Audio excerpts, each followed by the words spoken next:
Hey guys, we're back. It's the Ted Show, and of course, I'm Ted Bogert. You know how much I love our musical guests, and today we have Jess Novak on the show. What's up, Jess? How you doing? Hi, I'm good. How are you? I am doing great. I said beforehand, before we went live, that I love your background, the painting, the whole thing is so good. Thank you. I like the backgrounds. Mine is boring. I'm in a room somewhere. Yours is so much more inviting. We're going to talk about Jess Novak is standing now, which I absolutely love that whole thought process. JessRockNovak.com. That's scrolling across the beginning or the end of that scroll right there. All right, Jess, so you know they love Origin Story. The audience likes to get to know you. So give us a little bit about your journey and your story. Yeah. So, when I was 7 years old, my parents gave me a choice. They said, what instrument do you want to learn? Everybody had to learn an instrument in my family. And I said, piano. And they said, we don't know a piano teacher. So how about violin? And so I said, okay. and that's when it started. So I started on violin when I was 7 years old. My mom's name is Melody. So music was a thing in our family. And even though she doesn't play or sing, a lot of my relatives still are musicians or have been. My great-grandfather, his brothers, like everybody. There's a lot of music in the family. So it felt very natural for me. And I had two older brothers who actively played when I was growing up. And so one of them picked up the bass guitar when I was around that age, 8, 9, around then. And so I immediately became obsessed with everything he was into. So I loved Jimi Hendrix and Cream and Kool and the Gang, and I just wanted to be like him. And I remember saying, like, I want to play violin like Jimi Hendrix. And everybody just kind of looked at me funny because I was a little kid like, yeah, I know what I want to do that. And so a funny thing happens as you get older and people tell you you can't or you're wrong or you get self-conscious. And so I pretty much gave up the idea. I kept playing music. I played French horn. But I didn't think I was good enough to play because everybody was all about music theory and auditioning. So when I went to college, I did music industry, and then I switched to music journalism later on and studied. I got my master's degree in that. That's how I got to Syracuse. I went to Syracuse University. A master's degree in that. That's amazing. Yeah, it was really cool. It was a great program. Oh my gosh. So what I liked about that was I really did it because I was too afraid to pursue music professionally. But what it did was give me this huge basis to build on. And especially in music journalism, I got to interview all my heroes and just talk to them and ask them, how did you get here? What did you do? What's your best advice? So it was like I got this like inside track.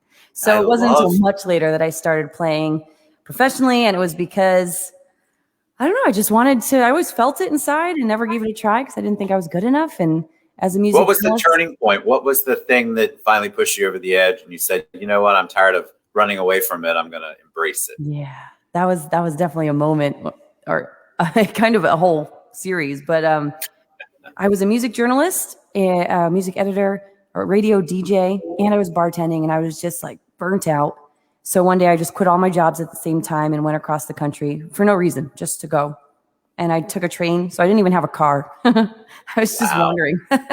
And on that crazy trip, I came back with a band. I was like their merch girl, so I just hopped back in the van with a band that I had known from Syracuse. And what I learned on that trip was that every single place I went, the happiest people I found were the ones who were pursuing what they wanted to. And it didn't matter what it was, a restaurant, a yoga studio, musicians, didn't matter. It was just that they wanted it with everything.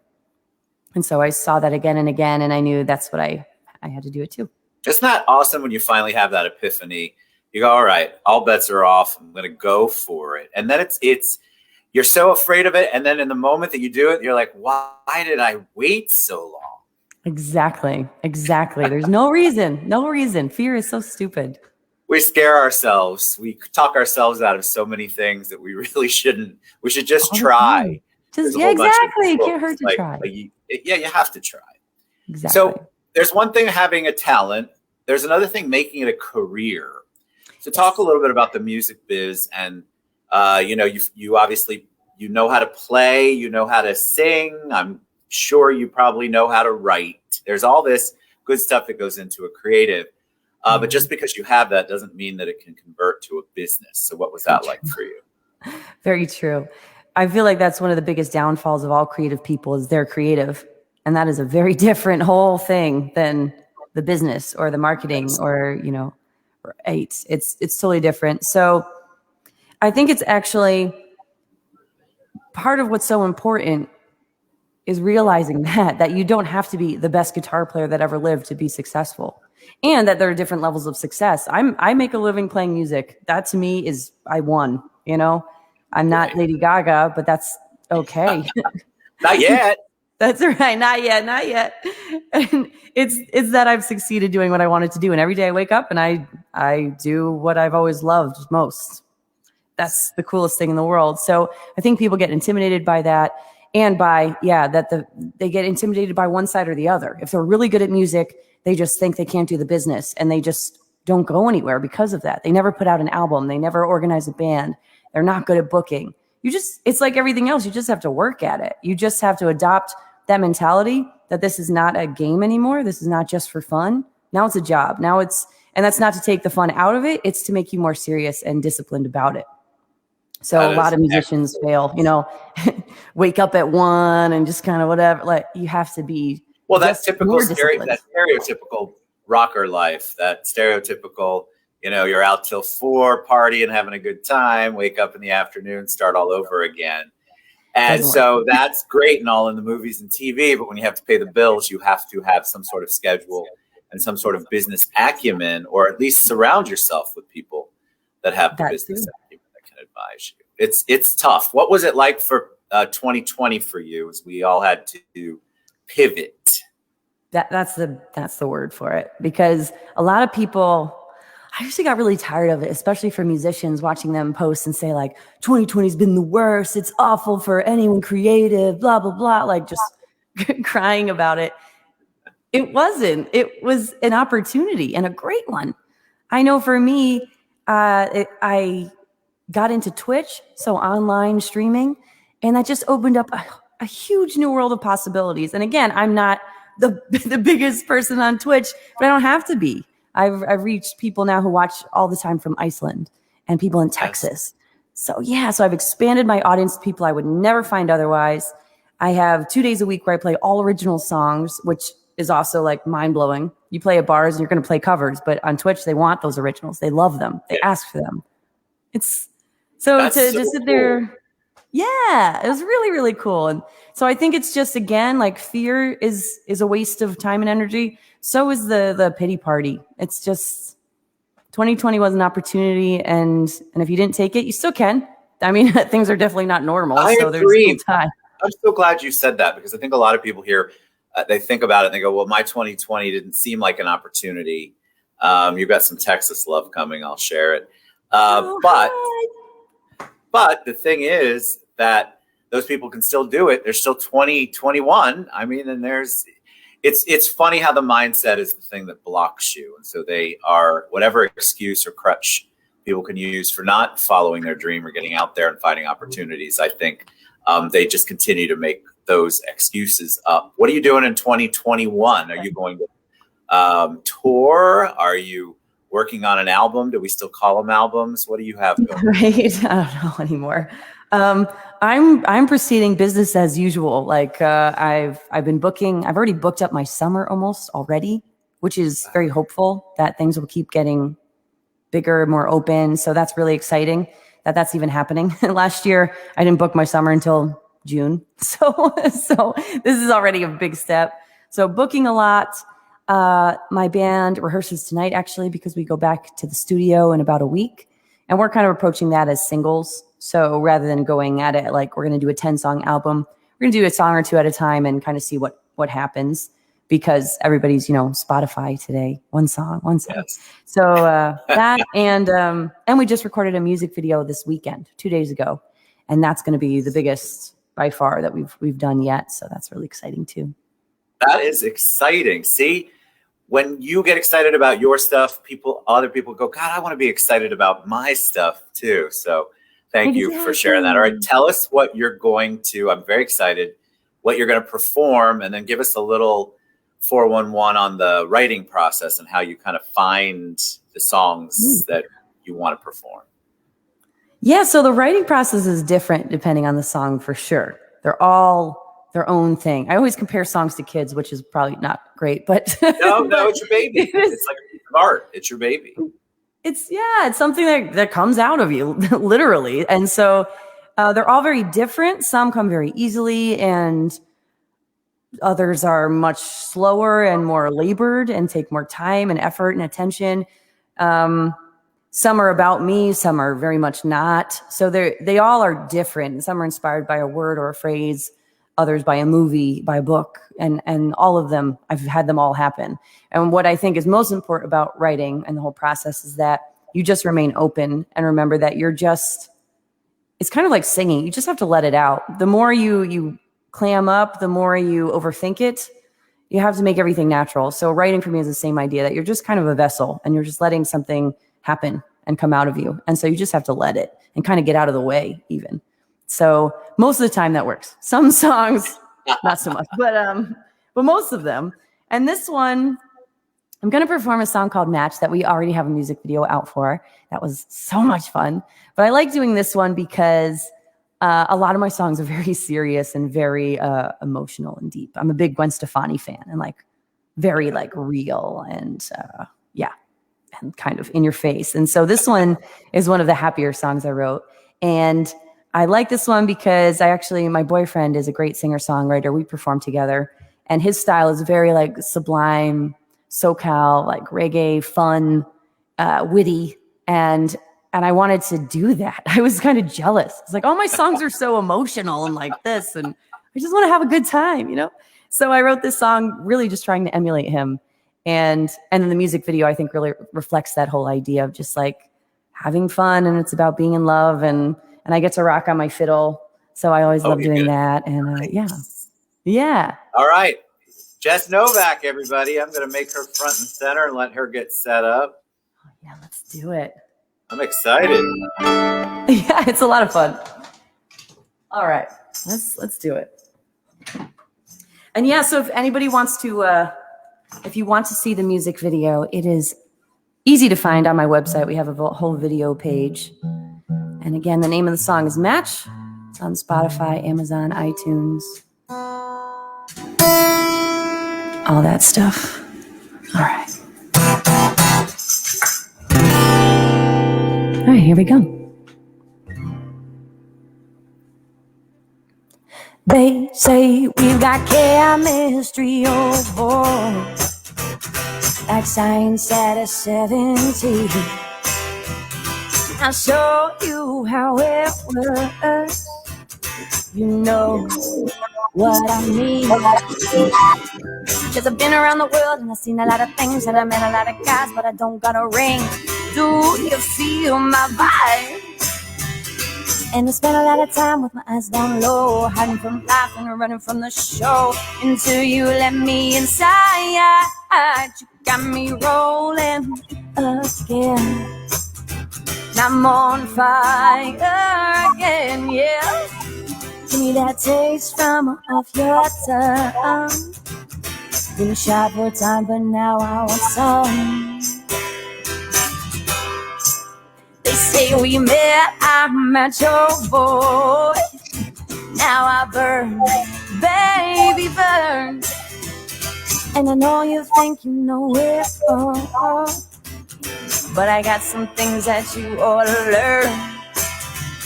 I take a chance on me and open up your mind, cause I got mysteries for you to find. You've been living life blind, and take a chance, pass it around. We're the crew from the lost and the found, and now a glory bound, yeah. You got me rolling again, and I'm on fire again, yeah. Give me that taste from off your tongue. Been shy for time, but now I want some. Hey!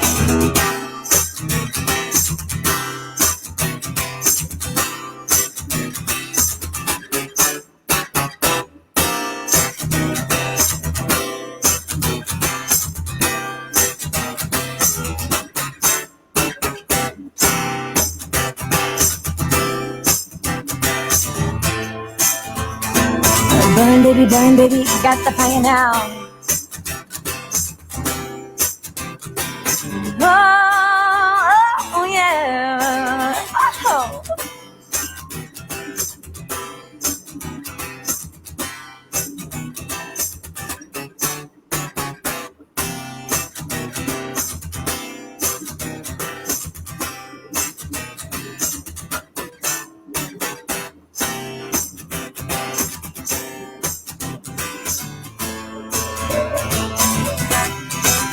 You got me rolling again.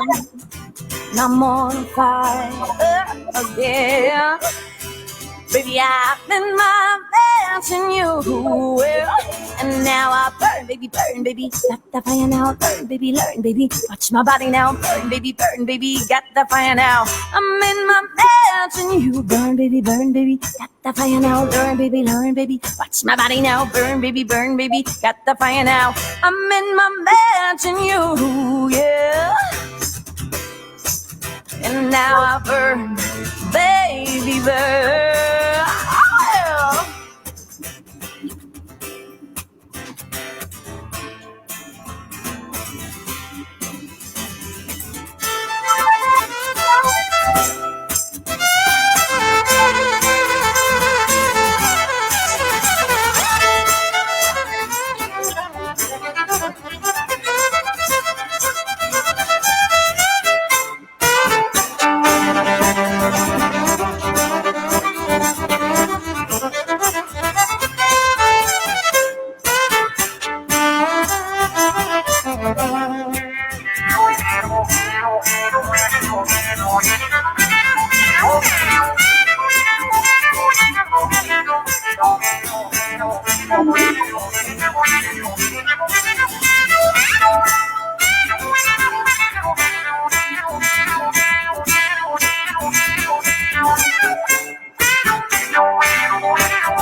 You got me rolling again. I'm on fire again. Baby, I'm in my best in you. And now I burn, baby, got the fire now. Burn, baby, learn, baby, watch my body now. Burn, baby, got the fire now. I'm in my best in you. Burn, baby, got the fire now. Burn, baby, learn, baby, watch my body now. Burn, baby, got the fire now. I'm in my best in you. No. Wow. That was so good. Thank you. That was fun. This is again why I take myself off. I was moving around, enjoying it. And I looked at myself on the camera and go, this is why we don't put you live, Ted, when people are performing. I loved that. The match part, I'm like, how is she gonna make all of that come together? And I loved it. That was really good. The tone of your voice, not sound like Paula Abdul. Wait, I'm dating myself. But the tone of your voice is so good. It's got such a great sound. I loved it, really. Thank you. Absolutely loved it. And you got a lot of love too going on. YouTube, Facebook, hello, LinkedIn, everyone. The whole shebang. Yeah. All right. So, Jess, tell us the best way we can get your music, how we can reach you, how we can follow you, all of that good stuff so the audience knows where to find Jess Novak. Yeah, I'm easy to find. I'm on the best way, I always say the gateway is jessrocknovak.com, which is scrolling along the bottom right now. But that takes you to Facebook, Twitter, Instagram, Twitch. Those are my main things. I'm on Facebook, jessrocknovak.com, or Jess Rock Novak on Facebook every day. Post what my schedule is because I don't think I could keep track of myself unless I did that. I always have to wake up, where am I today? So that's a really good way. I post my stories often, so Instagram and Facebook are always up to date. The band is also on Facebook, the Jess Novak Band on Facebook. And again, jessrocknovak.com takes you to all those links, all those places. You're amazing. Come back anytime you've got something to promote and feel the urge to sing. You were phenomenal. Thank you. That was a great show. Thanks for having me. Excellent. All right. jessrocknovak.com. You guys go check her out. See her schedule. See what she's got to offer on all the social media platforms. Support your artists. They all need it. Thanks, Jess. Y'all have a good one. We'll see you soon. Bye, everybody. Thanks for having me.